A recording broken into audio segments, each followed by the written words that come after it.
StudyJesus.com presents Bible Stories, where biblical stories of the ages come alive. Now here's your host, Dr. Joe Jackson. Far away over the sea on the continent of Asia is the land of Israel, which today we call the Holy Land. If you find it on a map, you'll see that it's a very small country. Yet, although it's small, great things have happened there. Things so great that the entire world knows about it. This series of stories on the life of Christ will help to explain why it's called the Holy Land and why so many people love it. We begin our series with a story from the Holy Bible titled Before Jesus Was Born. StudyJesus.com presents Bible Stories with your host, Dr. Joe Jackson. Stories directly from God's holy word, told in easy-to-understand story form that the whole family will enjoy, and featuring the work of a talented artist illustrating each week's story. Now gather the family because it's time for this week's Bible story. Many, many years ago, there lived in this land a man by the name of Jacob. He was the son of Isaac and the grandson of Abraham. He had 12 sons himself, each of whom was the head of a large family called a tribe. These 12 tribes or families together made up a nation of people known as the children of Israel, Israel being another name that God had given to Jacob when he became a grown man. The children of Israel were good people because they worshiped the true God. There were some people in the world then who didn't worship the true God, and the same is true today. Some of those people made images, or idols as we call them, of wood or stone, and they prayed to those idols, asking them to take care of them. They even thanked them for giving them life and health and other beautiful things. These people were unbelievers. And that's what we call those who don't worship the true God. Abraham, Isaac, and Jacob were believers. They knew and loved the true God, and they taught their children to do the same thing. But the children of Israel were not always good. Sometimes they did wrong things. But after they did that, they were sorry for it, and they asked the true God to forgive them. And then they would start over again and try to do better. And when Jacob was an old man, he and his children and grandchildren went to live in Egypt. And they lived there very happily for a long time. But the time came when the children of Israel were no longer happy. And the reason is the kings were not good to them.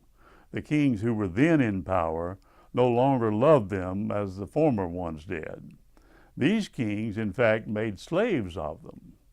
They made them work. They made them work so hard and so long that the children of Israel almost forgot about the true God. But at last, a child was born who had a different life from the rest of his people. His name was Moses. And he was brought up by the king's daughter in the king's palace. He was very wise, very ahead of himself and his cohort, so to speak, in a lot of ways. But he also loved very much his people.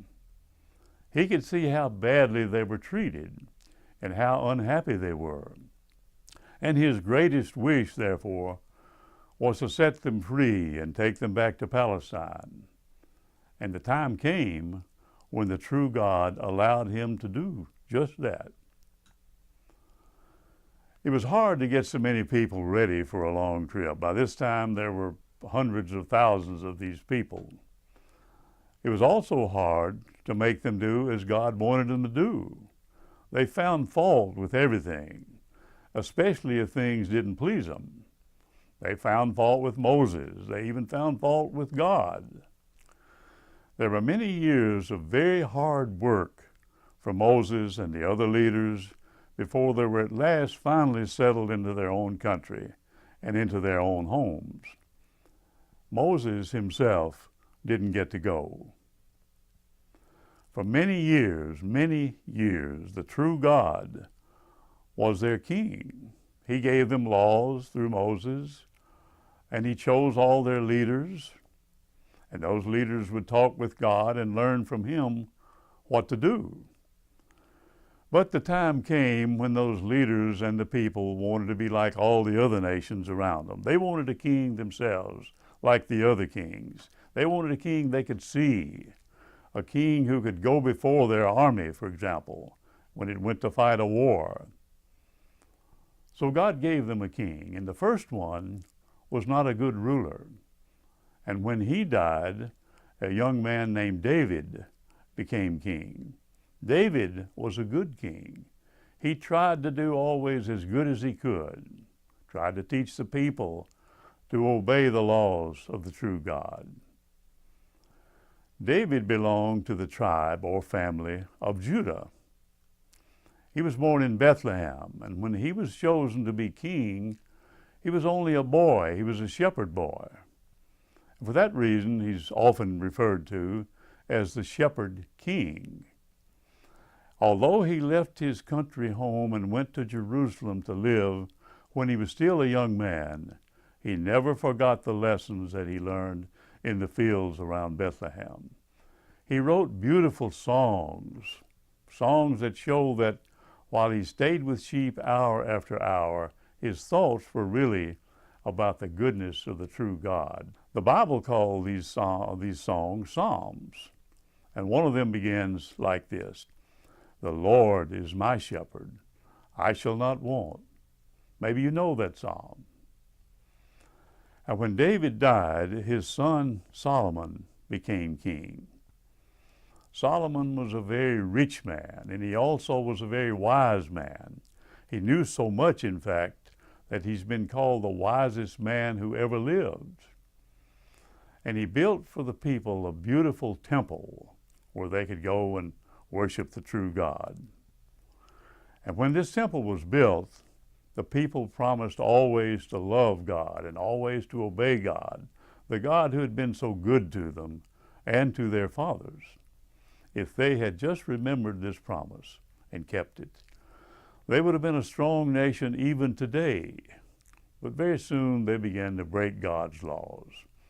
Some of them even began to pray to false gods and idols. So after King Solomon died, things just grew worse and worse for the people. The children of Israel were conquered by other nations, and their cities were destroyed. They were taken away captive to other countries. After a time, some of them were allowed to go back and live again in Palestine. But despite all this difficulty, the children of Israel kept up their courage because their prophets had told them that they would one day have a king who would rule the whole world, a king who would reign forever and ever. Prophets, by the way, are men who tell what's going to happen long before it does happen. In other words, they foretell things. We have men today that sometimes referred to as weather prophets. They study the sky, they study the clouds and the winds, and they try to tell us what kind of weather we're going to have. But they often tell us wrong because they just don't know in advance what the weather's going to do. But these children of Israel prophets talk with the true God. He told them what to foretell, so they never made a mistake. Now, these prophets didn't all live at one time, that is, at the same time, and they didn't all tell the same things about the coming king. One foretold, for example, that he would be born in Bethlehem, and he would belong to David's family. Another foretold about when he would be born. Others foretold something else about his life. Still another one foretold that before he came, the true God would send a great prophet, a special prophet, who would teach the people how to get ready for this coming king, who was Jesus Christ. At the time of our Bible story, there had been no prophet for 400 years. So the children of Israel, remembering and believing what the prophets had promised long ago, were looking for and waiting for their king. They believed that it was almost time for him to come. They had forgotten that some of the prophets had said that he would be poor, that he would be a man of sorrows. They expected, on the other hand, for him to come in great power and to make them a strong nation again and a free nation again. Many of the children of Israel were now living in Palestine, and they were there under the rule of the Roman emperor. The emperor had such a large country that he couldn't oversee it all by himself, so he divided it up into areas called provinces, and he appointed rulers to take charge of the provinces for him. The children of Israel didn't like to obey the emperor. They didn't like the rulers who were sent to them. They wanted their own king. They wanted their own strong king very much. Now, Herod was one of the Roman rulers.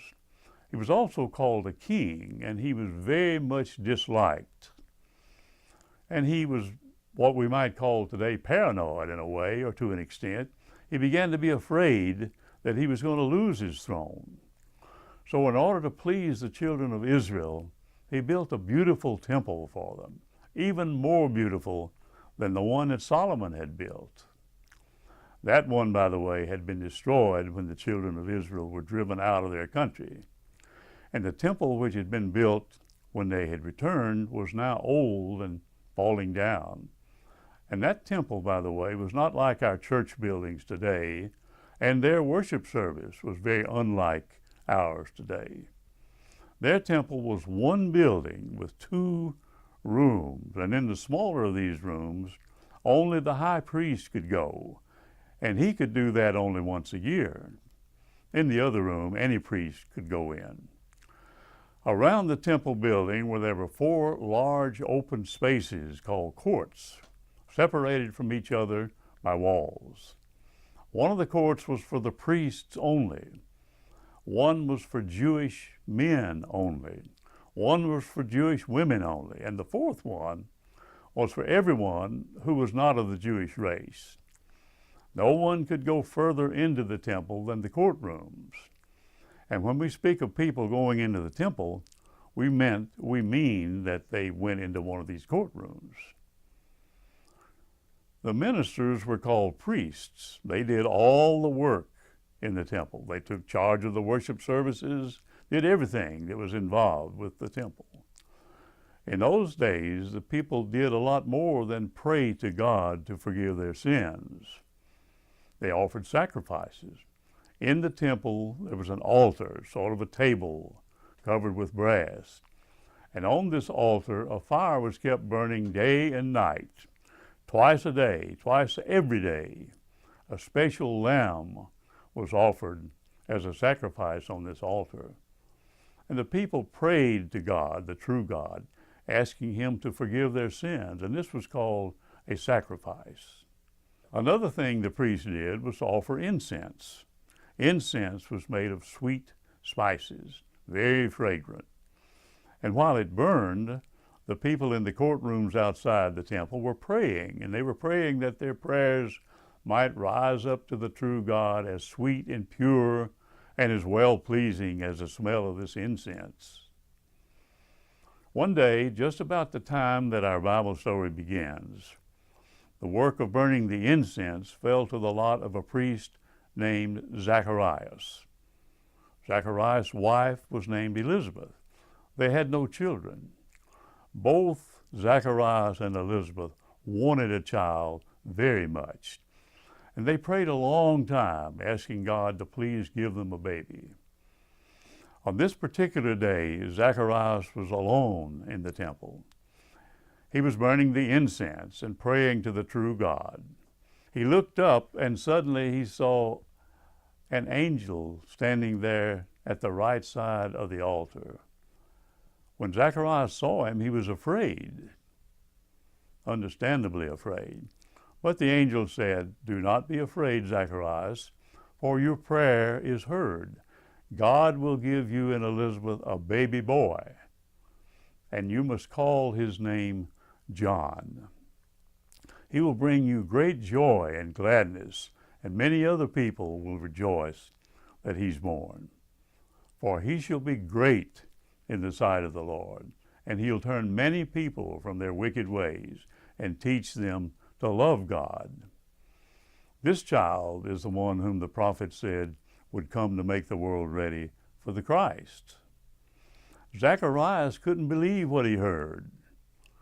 He asked the angel, "How will I know that what you say is true?" He was still somewhat stunned, no doubt. The angel answered, "God sent me to tell you about it. And because you haven't believed my word, you won't be able to speak again until the day when it comes true." The people in the courtrooms waited for Zacharias to come out. They wondered why he stayed so long, and when he did come out, he was unable to speak. And they knew that something had happened because he was unable to speak. So he made signs to them, but he was unable to speak to them. And when this week of service in the temple was over, he went back to his home in the hill country of Judea. And there, when the time came, the promised baby was born. Newborn children at that time were not named until they were 8 days old.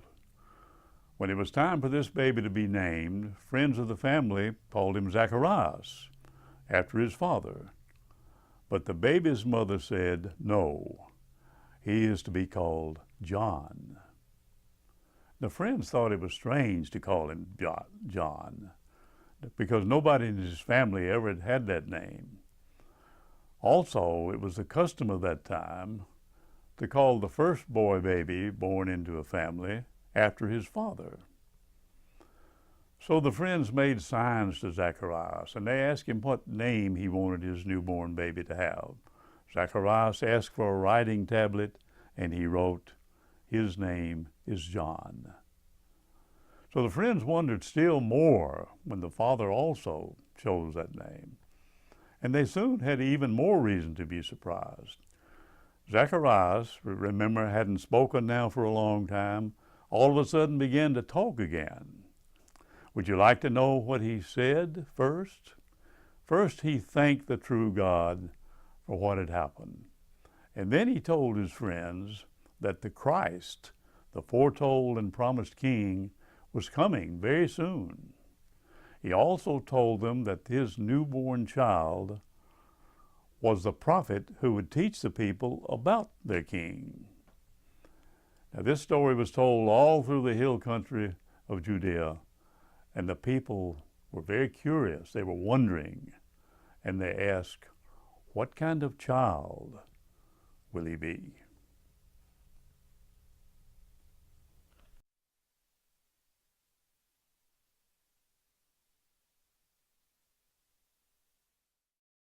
Precious memories, unseen angels, sent from somewhere to my soul.